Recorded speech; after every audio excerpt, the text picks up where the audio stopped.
Good afternoon, morning, or evening, whichever it is where you are, to all of you e-Planeteers. Welcome again from a very rainy Cape Town. As you know, my name's Carl Palmer, and I'm going to just talk to you really briefly today on the topic of special South Africa. And I'm looking at why South Africa is so unique and special in the story of human evolution. And it turns out that there's another story to be told alongside the one that I think everybody knows about Sterkfontein and our origins, and that's one that happened a little bit later on in human evolution, and basically happened about 120,000 years ago. So I've put up this slide again to show you the history of climate on the Earth. And as we know, we had the very, very warm world of the dinosaurs back here. And then we had this cooling that we've learnt a lot about that happened across the planet and resulted in South Africa having the climate that it has today. We had Cape Town getting cold on the west coast and getting a cold ocean. And this required human beings to stand up to deal with the new savanna-type ecosystems. So we get bipedalism, and Godfrey talked about that.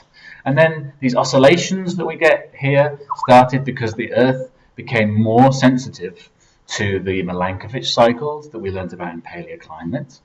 And so we have these recurrent ice ages and warm periods. And around 120,000 years ago, so we're looking somewhere in this region, in one of these cold periods, the climate got so bad that human beings nearly died out.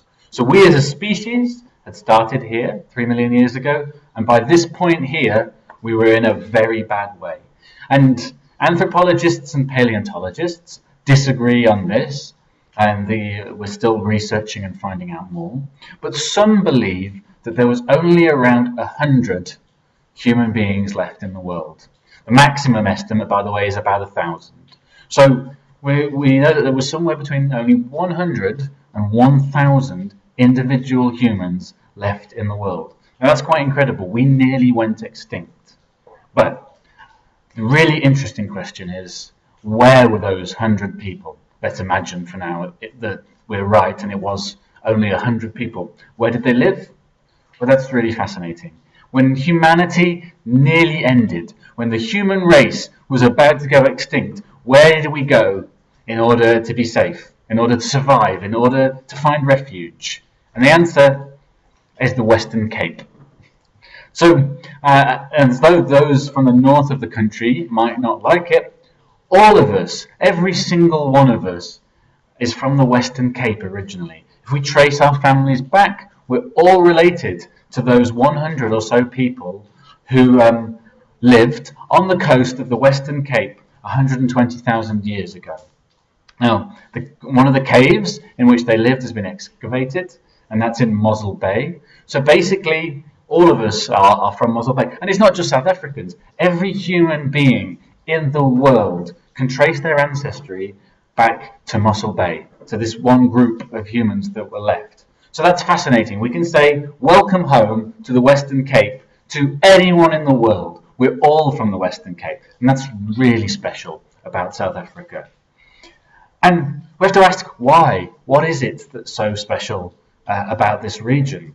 And there's a lot of answers to that question, and some of those were dealt with in the Access video and we've dealt with in this course. Really, the range of microclimates within the Western Cape means that however the climate changes, you're able to find a small area that stays warm enough or cold enough. So that's one advantage. The other advantage here in Mossel Bay was the sea.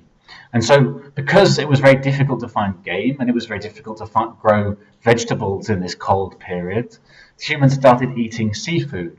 And some anthropologists believe that this explains why we started to become more intelligent, because seafood is very, very rich in protein, very, very good for the brain.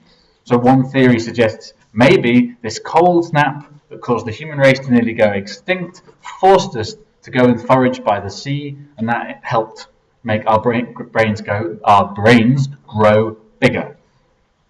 Anyway, another excellent reason why South Africa is special is the fact that when we nearly became extinct, South Africa is the region we came to in order to survive.